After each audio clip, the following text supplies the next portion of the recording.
Hoy vamos a estudiar la palabra del Señor en Marcos capítulo 10, versículos del 35 al 45. La semana pasada hablábamos acerca de una enseñanza dada por Jesús a sus discípulos en un momento determinante de su ministerio, más que de su ministerio, de su vida terrenal. Y hoy vamos a hablar, complemento de eso, hablábamos del servicio de los discípulos, pero hoy del servicio del Señor. Entonces, si usted se da cuenta, estamos hablando ¿sobre qué? Sobre servicio. Vamos a durar 2 meses hablando de la importancia del servicio. Amén. Cuando lo tengan allí, Marcos capítulo 10, versículo 35 al 45, me dice por favor un fuerte amén. Gloria a Dios, ya fue dicho el fuerte amén. Entonces vamos a leer en el nombre del Padre, del Hijo, bajo la unción del Espíritu Santo en este lugar. Amén. Entonces Jacobo y Juan, hijos de Zebedeo, se le acercaron diciendo: Maestro, querríamos que nos hagas lo que pidiéremos. Él les dijo: ¿qué queréis que os haga? Ellos le dijeron: concédenos que en tu gloria nos sentemos, el uno a tu derecha y el otro a tu izquierda. Entonces Jesús le dijo: no sabéis lo que pedís.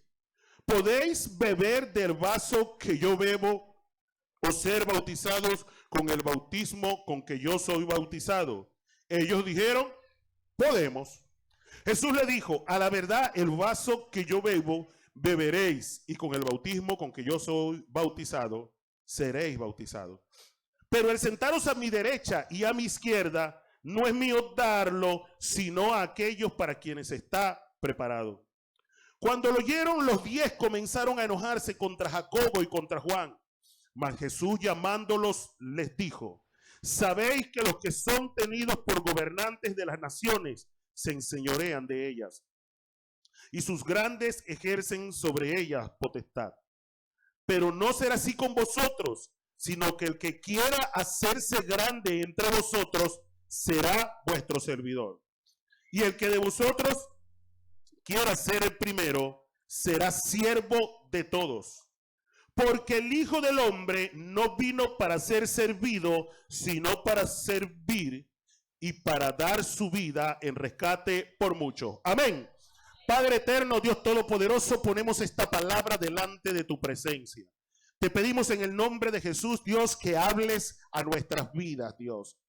Señor, fue el deseo de tu corazón enseñar a tus discípulos, Señor, sobre las bondades del servicio en ese momento determinante de tu vida, de tu ministerio. Permite, Dios eterno, que nosotros podamos recibir hoy en nuestro corazón esta enseñanza y hacer la vida, Señor, en cada uno de nosotros.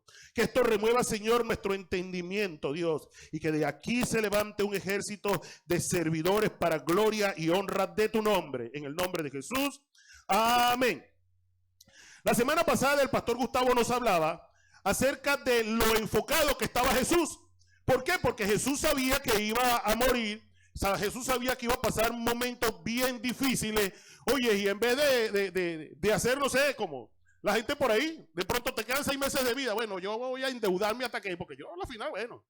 O bueno, yo voy a disfrutar la vida porque pudo haber determinado hacer cualquier cosa.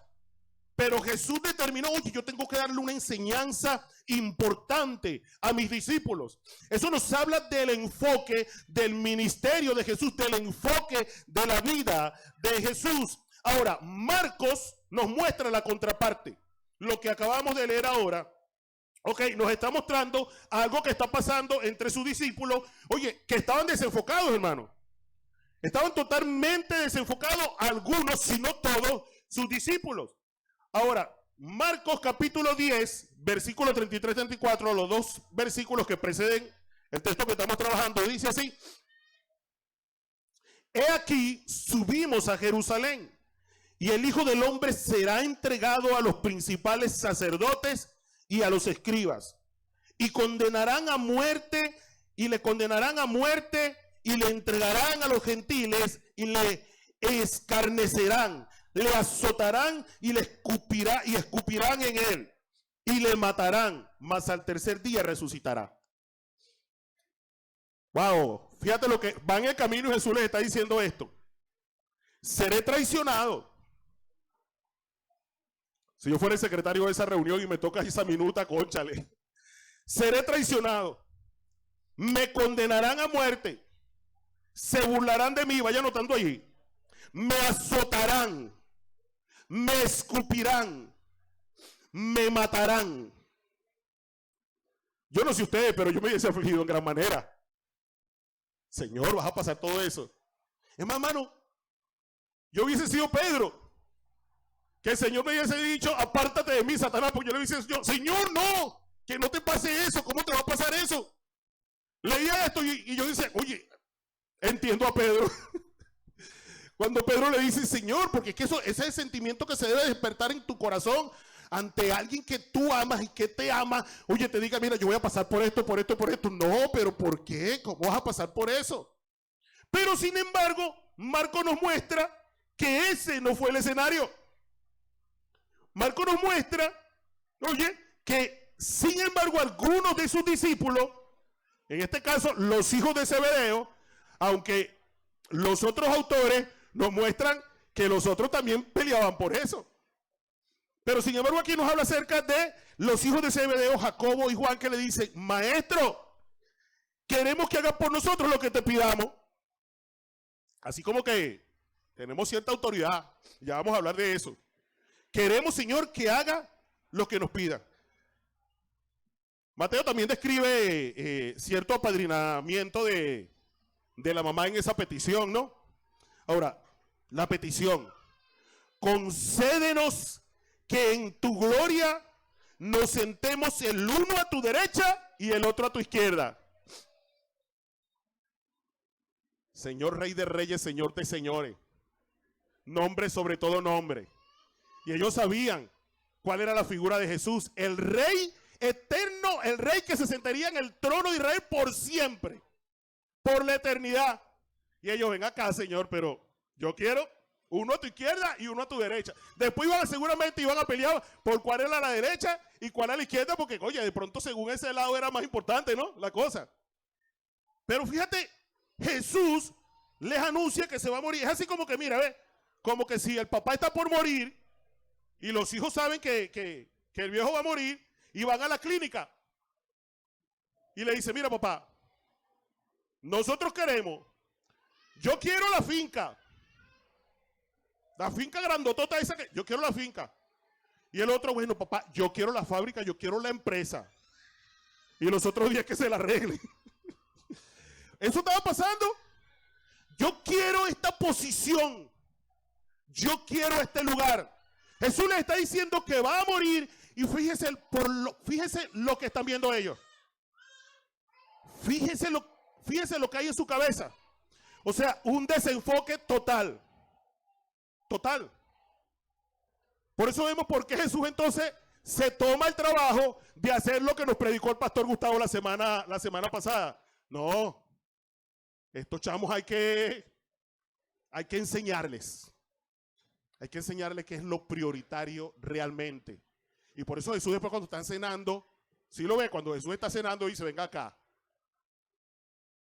Se pone la toalla y va y le lava los pies. Como decía el pastor, en su último momento Jesús decide darle una enseñanza. Ahora, estar enfocado, hermano, o estar desenfocado es perder de vista el propósito de Dios. Ahora, estos eran sus discípulos. Y sus discípulos no eran nada más 12.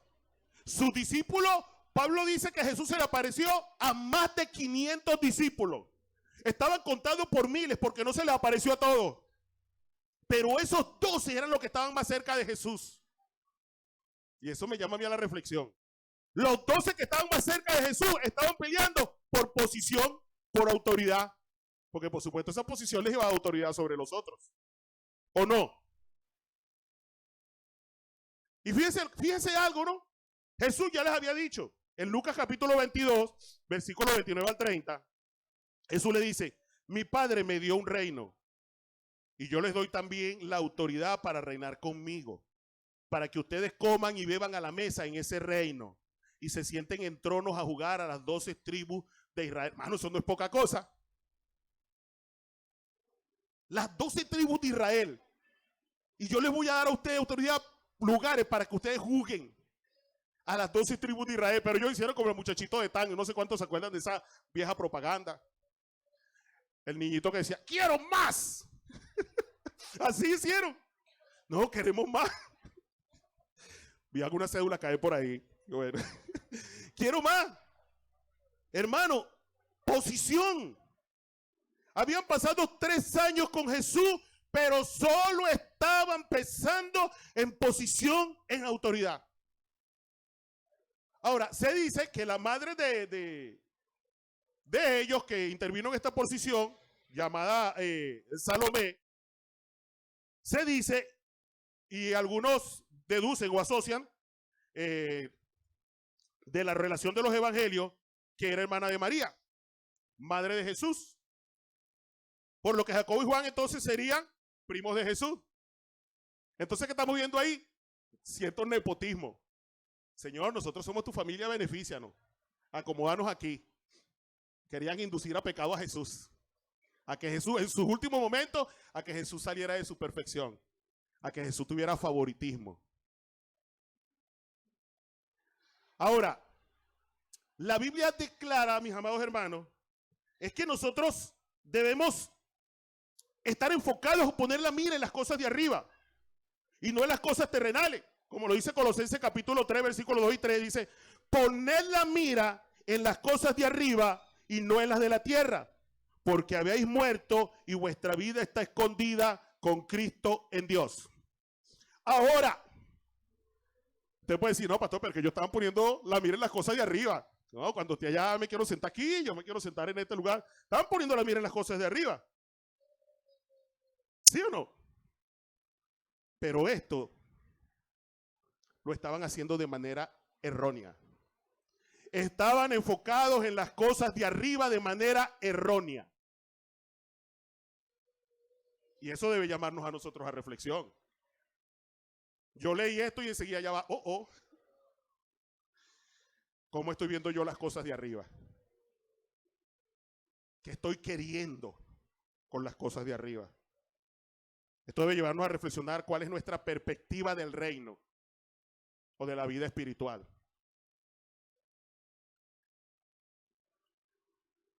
Debe llevarnos a reflexionarnos cómo estoy viendo yo las cosas de arriba. O sea, ¿qué estoy queriendo yo alcanzar? ¿Cuál es mi objetivo? Porque Jesús le dice, me voy a morir, ya no voy a estar más con ustedes, voy a padecer esto. Oye, yo quiero estar a la izquierda, yo quiero estar a la derecha, yo quiero esto, yo quiero lo otro. ¿Sabe? Yo he contado esta historia otra vez aquí, pero la voy a repetir. Porque a veces somos así, estamos enfocados en muchas cosas, pendientes de cualquier cosa, oye, menos de lo que debemos estar pendientes. Y ya lo vamos a ver.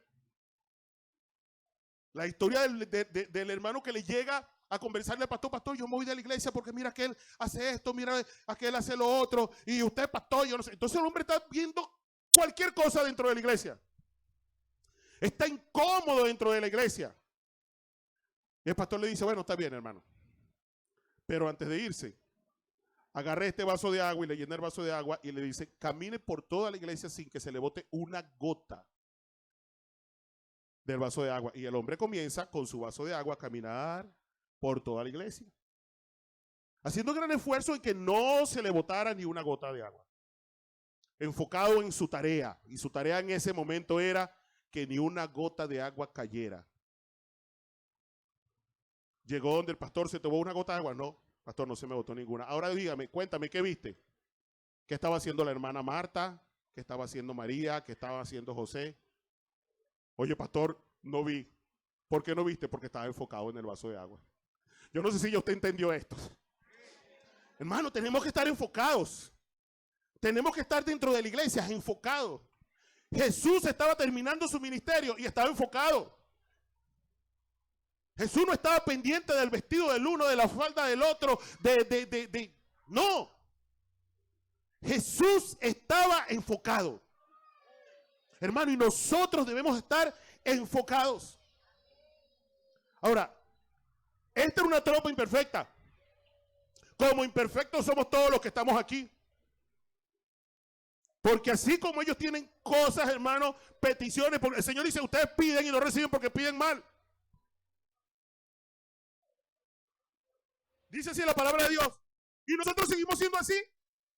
Pedimos y no recibimos porque pedimos mal, porque somos imperfectos.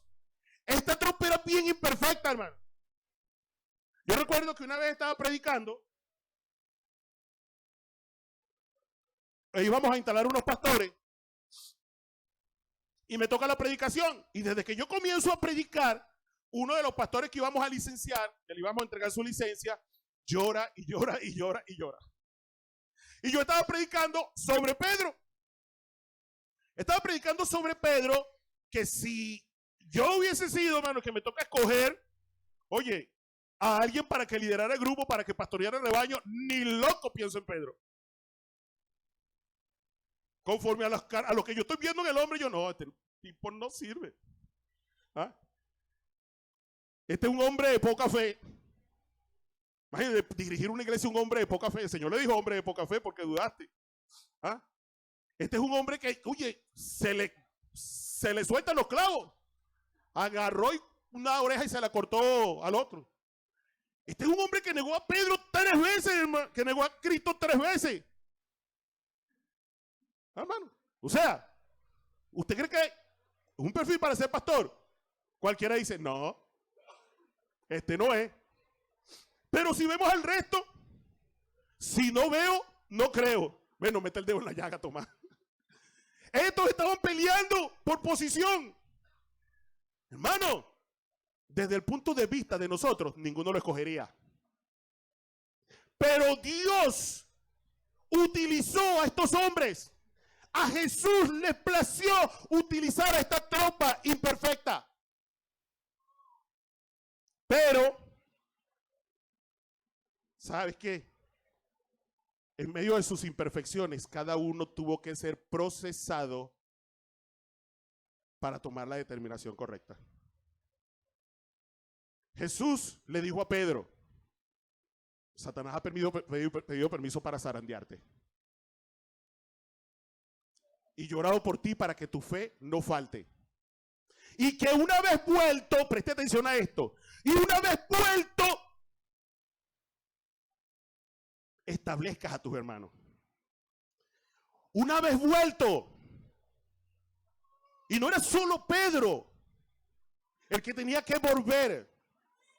La palabra dice que cuando Pedro se dio cuenta, cuando escuchó al gallo, dice que lloró amargamente. ¿Cómo hubiese llorado usted allí? Señor, perdóname. Ese lloro, ese llanto de amargura, hermano, debe haber sido de arrepentimiento. Señor, perdóname, te fallé.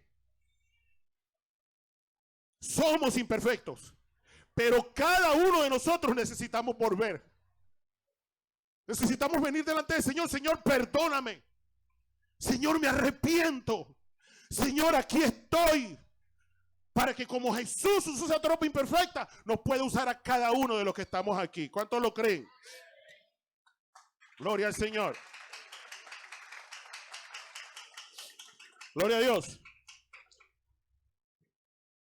Hoy sí voy a beber agua.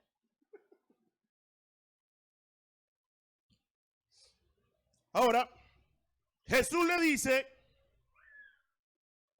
venció Charayá, usted no tiene idea de lo que piden.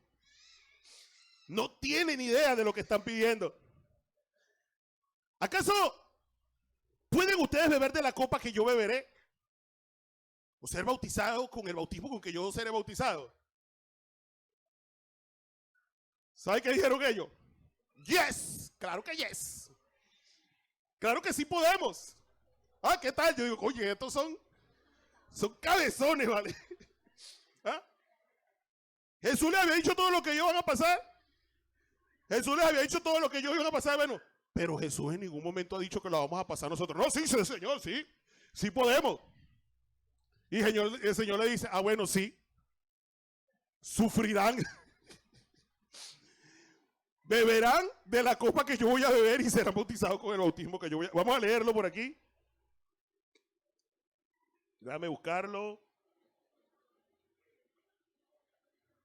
versículo 39, ellos dijeron, podemos. Jesús le dijo, a la verdad, del vaso que yo bebo beberéis, y con el bautismo con que yo soy bautizado, seréis bautizados. Mire, hermano, yo le digo algo. Yo hubiese dicho, Señor, era jugando. Señor le está diciendo, sí, sí van a pasar. Sí van a sufrir. Van a padecer. Yo imagino que eso fue una sorpresa para ellos. Ya va. Y nosotros sabemos que padecieron. Porque Jacobo Santiago, que pedía posición, mira, fue que decapitado. Ahora, es importante, mis amados hermanos, dice la palabra del Señor, que es necesario que a través de muchas pruebas y tribulaciones alcancemos el reino de Dios. Ellos iban a pasar pruebas y tribulaciones. La Biblia lo registra. Y lo que no registra la Biblia, hay bastante historia extrabíblica que registra cómo padecieron y murieron muchos de ellos. Y después el Señor dice, es necesario que a través de muchas pruebas y tribulaciones, esto lo recoge Lucas en Hechos, alcancemos el reino de Dios. Recogiendo palabras que Pablo decía a las iglesias cuando iba pasando. ¿Por qué? Porque las iglesias estaban en sufrimiento, estaban padeciendo. Ahora, lo que nosotros tenemos que entender, iglesia, es que siempre, después de que la Biblia describe el sufrimiento de algún personaje, viene bendición de Dios.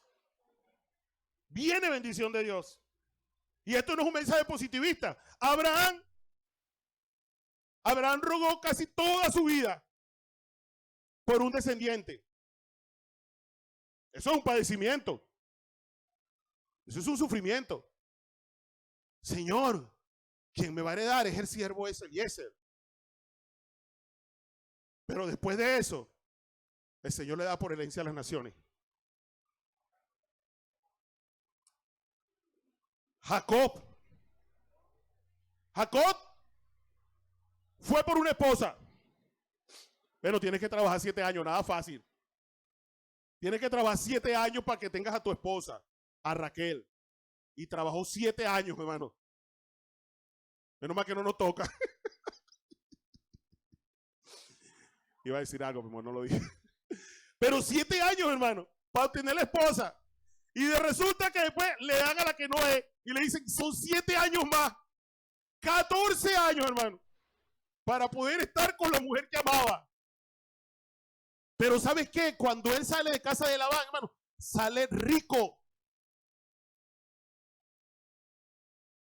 El tipo sale millonario.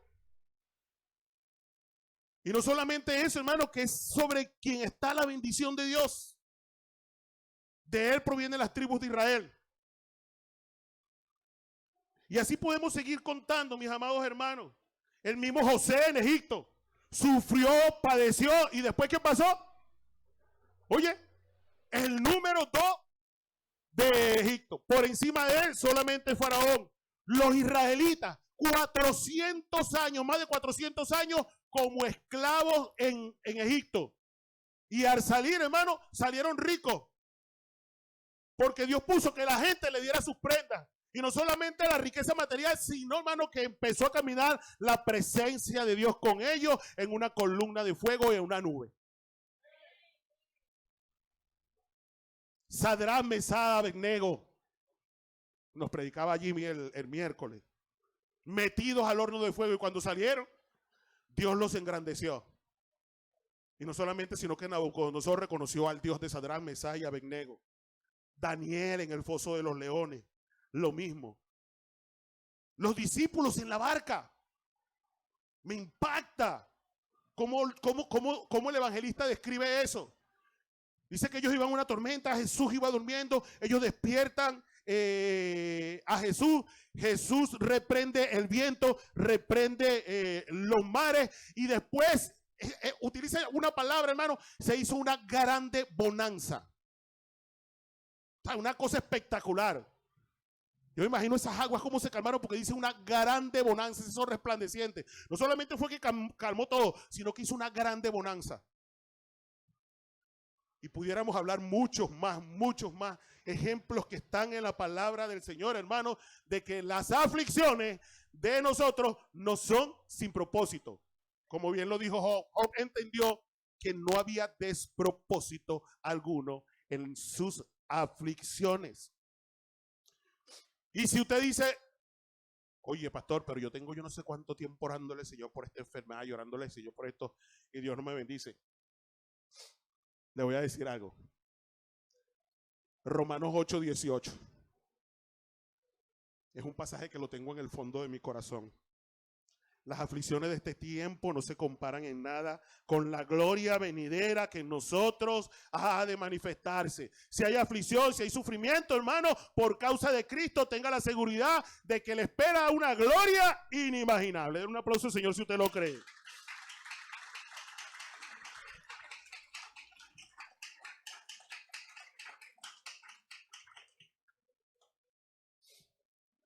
Déjese usar por Dios. Es necesario que volvamos. Que vayamos a Él para que Él nos use como usó esta tropa imperfecta. Y que entendamos que sí, vamos a sufrir, vamos a padecer. Hoy quiero recordar las palabras del pastor Zuleta. Pastor Fernando Zuleta, cada vez que yo le iba a contar una aflicción, me agarraba y me decía, tranquilo, hermano. Yo pasé por eso. Y tranquilo, hermano, yo pasé por eso. Hoy, y yo decía, oye, pero ¿cómo es posible que este pastor todo lo que uno le cuenta, todo lo que uno le dice, no, yo pasé por eso, yo pasé por eso? Pero sus consejos edificaban mi vida. Su paz por haber superado ese proceso, de verdad fortalecían mi espíritu. Hoy me toca hacer Zuleta. Tranquilo, hermano. Dios está haciendo, Dios está obrando. Dios procesó mi vida en esta área, en esta y la otra. Entonces en medio de eso veo un propósito de Dios. Cree que en medio de tu proceso, sea cual sea, Dios está obrando, Dios está actuando y que Dios quiere usarte. Amén. Ahora el Señor, ante la petición de ellos, le dice, oye, los que gobiernan este mundo se enseñorean de quienes gobiernan. Y esta palabra enseñorearse es hacerse señor. Pero entre ustedes no será así. Entre ustedes no se van a hacer señores. Ahora, fíjate algo, me llama la atención la expresión enseñorearse o se hacen señores. Mano, es que no lo eres. Tú puedes tener un título de pastor o de líder de ministerio, pero eso no te hace a ti el Señor. El Señor es Cristo, el Señor es uno. El Señor es uno. Y esta palabra de enseñorearse es como hacer presión hacia abajo. Tú te quedas ahí. Tú no vienes para arriba. Y es lo que le está diciendo, mira, los que gobiernan en el mundo gobiernan así. Aquí yo soy the big boss. Yo soy aquí el que manda, yo soy aquí el que gobierna y usted nada, todo el mundo para abajo.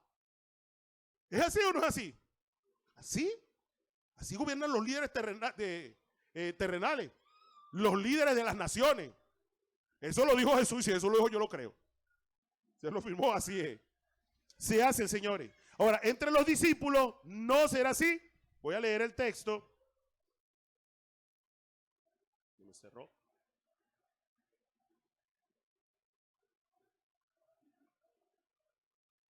Déjame leerlo aquí. Entre ustedes, dice el Señor Jesús.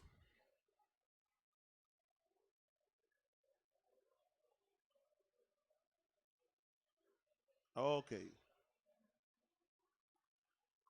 Mas Jesús llamándolo les dijo, sabéis que los que son tenidos por gobernantes de las naciones se enseñorean de ellas y sus grandes ejercen sobre ellos potestad, autoridad, los subyugan. Pero no será así entre vosotros, sino que el que quiera hacerse grande entre vosotros será vuestro servidor. Y el que de vosotros quiera ser primero será siervo de todos. Entonces, el que quiera ser grande será servidor. Y el que quiera ser primero será siervo de todos. El que quiera ser el más grande, el que quiera ser el mayor, será servidor. Y esta palabra servidor es diácono. ¿Qué tal? Ahora ven por qué esta iglesia, el que llega antes de ingresar a cualquier ministerio debe pasar por el diaconado. Porque antes de ocupar cualquier posición usted debe ser servidor y eso se lo enseñamos. Ahora, eso no debe ser una actitud de 3 meses. Eso debe ser una actitud de por vida en el Señor. ¿Qué hace un diácono? Sirve, ora, cuida, atiende, ayuda a apacentar.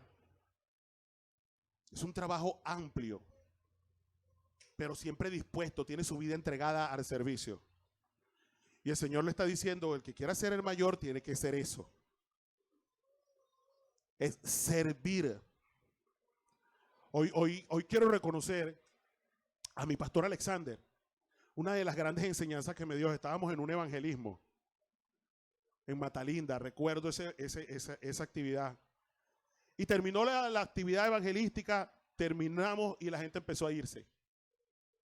La gente empezó a irse. Y el pastor Alexander estaba allí. Allí estaba.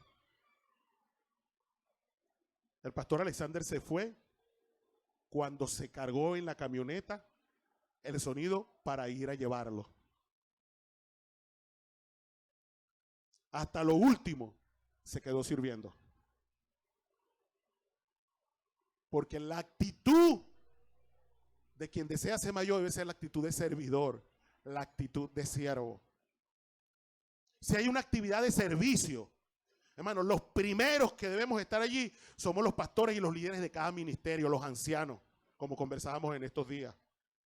Los primeros que tenemos que mojarnos los pies somos nosotros para que el pueblo cruce en seco, hablando del paso por el río Jordán. Porque es el llamado del Señor. Entre ustedes no será así. Ustedes no van a ejercer autoridad como quien se enseñorea, sino como diáconos, como servidores. Ahora, eso no se lo estaba diciendo, vamos a decir a Pedro, que después le iba a decir, oye, pastorea a mi rebaño. ¿Por qué? Porque a usted le encanta, bueno, no voy a decir usted, voy a decir a la gente por ahí, aquí, eso no pasa aquí. Les encanta aplicarle ese pasaje bíblico al pastor. Eso sí. ¿Sabe uno de los pasajes bíblicos que me le aplican a los pastores? Tenía una hermana, cuando estábamos en el otro local, que podían haber 30 sillas vacías, pero yo me vivía en un sitio donde yo me sentaba y me paraba. Porque yo, pastor, para que le dé el puesto a ese hermano, oye, pero hay más sillas, ¿por qué le no? Porque bueno, porque el pastor tiene que ser el primero que sirva. Hermano, pero es que eso se lo estaba diciendo, ¿a quién se lo estaba diciendo? ¿A quién se lo estaba diciendo? ¿A quién se lo estaba diciendo? A los discípulos. ¿A quién se lo estaba diciendo? A los discípulos. A ver, levanten aquí la mano a los discípulos de Jesús. Levanten. Ah, entonces diga, eso me lo estaba diciendo a mí. Entonces, cada uno de nosotros debemos tener actitud de servidores. Hermano, esa es nuestra actitud. ¿Qué vamos a hacer? ¿Dónde? Ajá, aquí voy. Yo no puedo ir, pero yo ayudo de esta forma. Porque a eso estaba llamado. Y le dice más, el que quiera ser el mayor, ahora, el que quiera ser el primero, ¿sabes? El que quiera ser el primero, el que quiera recompensa, porque llegar de primero, ¿verdad? Generalmente llegar de primero en una carrera, hay un premio, hay una recompensa. El que quiera ser el primero, sea el siervo. La palabra siervo ahí es doulos, es esclavo. Sea esclavo. Y por eso que Jesús después hace lo que nos predicó el pastor Gustavo. Le lava los pies y les enseña. ¿Por qué, hermano? Porque esos hombres de verdad iban a estar en una posición. Cuando tú lees los hechos, cuando tú ves, oye, acá son los apóstoles, o sea, el reconocimiento de apóstoles es una cosa tremenda. Y Jesús le está diciendo, ustedes están en posición, ustedes tienen que entender que para que ustedes estén primero, ustedes tienen que ser esclavos, siervos. Y si usted dice que usted no espera ninguna recompensa, yo lo felicito. pero yo sí. Yo anhelo que un día el Señor me diga, bien, buen siervo fiel. En lo poco fuiste fiel y en lo mucho te pondré. Entra en el gozo de tu Señor. Y el Señor dice que para eso yo tengo que hacerme siervo. Y después dice, ¿por qué? Porque somos sus discípulos. Y discípulo es seguidor. Somos sus seguidores. Y él dice, porque el Hijo del Hombre no vino para ser servido, sino para dar su vida en rescate por muchos. Entonces, si usted es mi discípulo, le dice Jesús, usted tiene que ser siervo. Usted tiene que ser esclavo. Siervo. Porque yo, Jesús, he venido a servir. Iba a servir dando su vida en rescate por muchos. Eso mucho es todos. Por la humanidad entera. De tal manera amó Jesús que entregó su vida para que todo aquel que en él pierda. De tal manera amó Dios. Oye. De tal manera amó Dios al mundo que entregó a su único hijo para que todo aquel que en él crea no se pierda, mas tenga vida eterna. Sacrificio de amor. Vino a dar su vida en rescate. Y esa palabra rescate es pagar para ser libre. Vivamos como libres, ¿sabe? ¿Libres de qué? Libres del pecado y libres de la muerte. Jesús vino para que usted sea libre del pecado y libre de la muerte. Hermano, y si usted no es libre del pecado todavía, vaya delante del Señor. ¿Sabe? Porque usted necesita volver. Usted necesita llorar amargamente y decirle, Señor, perdóname. Porque la Biblia es clara. La Biblia dice que el que practica el pecado no es hijo de Dios. Eso lo dice la Biblia. El que practica el pecado no es hijo de Dios. Vamos a aclarar qué es practicar el pecado. ¿Pecamos? ¿Todos pecamos? Sí, todos pecamos. Pero eso no nos hace a todos pecadores. Pero el que practica el pecado es pecador, hermano. Ese que les cosa ligera mentir, o sea, para él, decir mentira, eso es de lo más normal. Eso era un practicante del pecado. El que no le importa montar su mirada en cuanta mujer pasa, decirle una cosa, dice que el que mira a una mujer para codiciarla sexualmente, quien la codicia sexualmente, adultera con ella en su corazón. Hermano, eres un practicante del pecado. Una cosa es pecar ocasionalmente y otra cosa es que seas practicante del pecado. Hermano, si eres un practicante del pecado, necesitas arrepentirte. Porque todavía no estás libre y Jesús vino para redimirte, para hacerte libre de eso. Y te hizo libre de algo más. Libre de la muerte.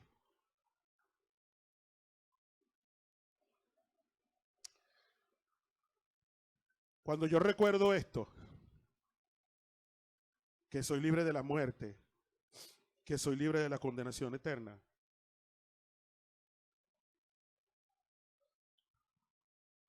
me da una paz. Una paz saber que si un día me enfermo y no me levantó de esa enfermedad, el Señor me libró de la muerte.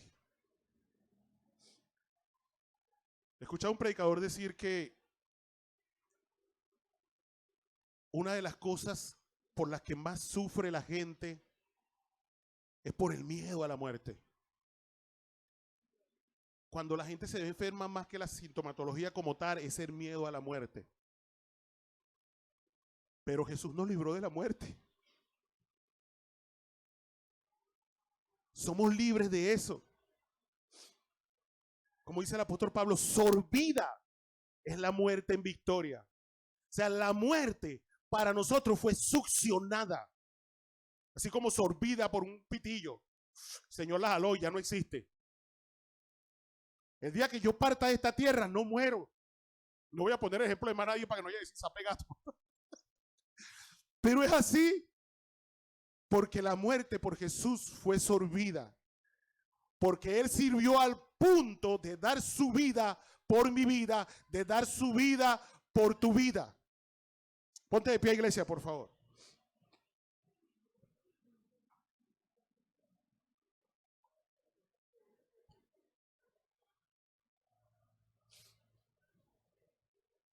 Hay muchas cosas que quieren desenfocarnos, iglesia, ¿sabes? Temores, enfermedades, situaciones. Y que pongamos la mirada en aquello que no es. Estos hombres pasaron por muchas cosas y en un momento determinante estaban poniendo su mirada en títulos, en posiciones, en autoridad. Dios guarde nuestros corazones de esas cosas, ¿sabes? Nosotros debemos estar enfocados en extender el reino de Dios, en hacer discípulos. Esa debe ser nuestra tarea. En eso debemos mantenernos enfocados. Hay situaciones y circunstancias que quieren distraernos. Tenemos el ejemplo de Pedro, caminando sobre las aguas, poniendo su mirada en Jesús. Pero dice la palabra del Señor que fijándose en el fuerte y poderoso viento, comenzó a hundirse. Otro de mis pasajes favoritos. Porque habla mi vida, ¿sabes? Es que a veces el viento se levanta de manera fuerte y poderosa. ¿Qué era el viento fuerte y poderoso? Las circunstancias que estaban rodeando a Pedro y a todos los discípulos en ese momento. Y fijándose en eso comenzó a hundirse. Quitó el enfoque, quitó la mirada de donde debía tenerla. A veces viene la enfermedad y nos fijamos en la enfermedad y nos desenfocamos. A veces viene la situación económica y nos fijamos en la situación económica y nos desenfocamos. A veces vienen situaciones en la iglesia y te decepciona y te desenfocas. Pero el Señor les enseñaba. No se trata de eso. Vengan, siéntense ahí. Les voy a lavar los pies. Y así como yo hago, así como yo sirvo a ustedes, sírvanse entre ustedes. Sírvanse entre ustedes. Hermanos, debemos estar atentos, alerta a qué necesita nuestro hermano que está a nuestro lado. Porque eso fue la gran enseñanza del Señor la semana pasada. Pero hoy dice, es así porque yo vine, fue a eso, yo vine a servir. ¿A qué vino Jesús? A servir. Eso es lo que le hacía ruido a los israelitas. Ellos esperaban a alguien que revestido de gloria tomara el control sobre los romanos y Jesús dice, yo vine fue a servir. Y cada uno de los que estamos aquí debemos estar dispuestos, es para eso, para servir, a fin de que el sacrificio, el servicio de Jesús llegue a muchos. Amén. Padre amado, Dios todopoderoso, gracias por dar tu vida por nosotros. Gracias por dejarnos este cúmulo de enseñanza, Señor, para dirigir nuestro andar en ti. Ayúdanos, Señor, a no estar pendiente de posiciones ni de autoridad, sino de servir como tú serviste.